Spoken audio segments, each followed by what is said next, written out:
Quinones, and she has an experience that she's going to share with you, a great deal of wisdom. Ashley, along with the rest of them, you guys have just been doing the rally circuit here in Minneapolis.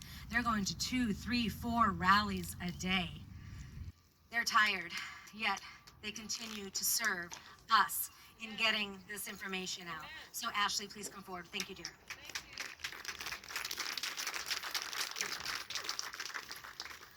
Thank you, Sonia. So I'm Ashley Quinones. I'm the wife of Brian Quinones.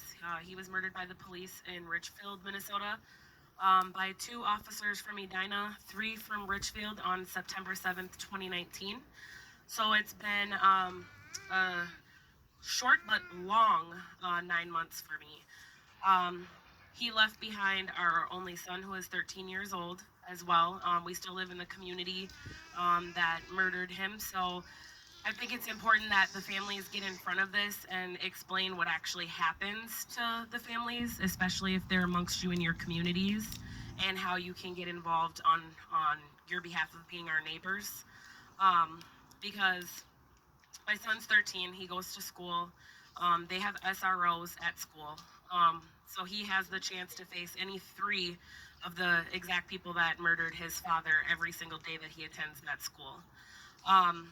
As well as us being in the community where people know who we are in our face, we're not welcome in a lot of places. So we get a lot of nasty comments, even if we're at the grocery store.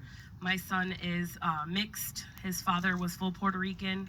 I'm Black, white, and Native, and he plays hockey. So we play in Richfield and Bloomington, and we get nothing but backlash. He is called every name under the sun while on the skates, and explained as to why they didn't kill me and him too. And this is our daily life. It doesn't stop. Not a single day goes by that I probably don't hear a comment, or somebody doesn't feel the need to say something via social media, or when I'm at the grocery store, when we're at hockey games. It doesn't matter where we're at.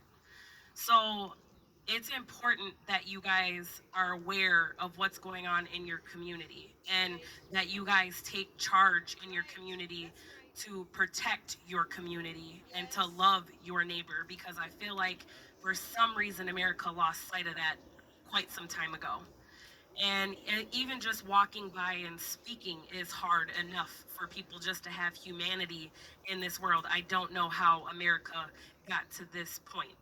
So I work, my organization is Justice Squad. I started that along with a lot of these family members. We have a website, it's justicesquad.org. We're on Facebook, and we are basically taking initiative to be the change that we want to see in this world. So it's for everybody.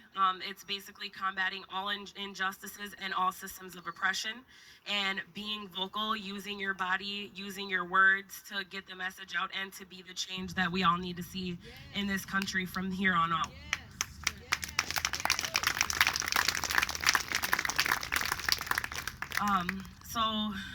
I'm organizing with Take a Knee Nation and Families Supporting Families, and Soul Manat is backing us up 150%.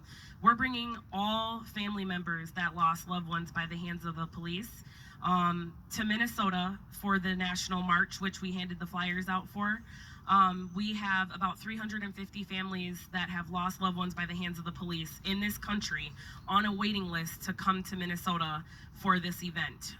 We are trying to get everybody together so that we can support each other, so we can get how we can be most effective in our communities to ensure that people are aware of what's going on, as well as like having an avenue as to how they can get their message out.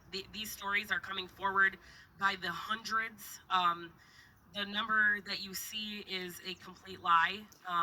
They've successfully killed, covered up, and got away with it on time and time again.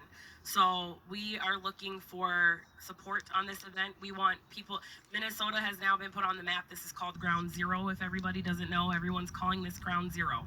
And we want everybody that's coming here to see that we can be the change that needs to happen, that they are supported, that we do believe them, that they're here and they have people, because we've been living for a very long time by ourselves, shunned from our own community, our kids included. So it needs to stop here on all fronts, because we have to live our lives for the rest of our lives. And it's very uncomfortable for all of us every single day.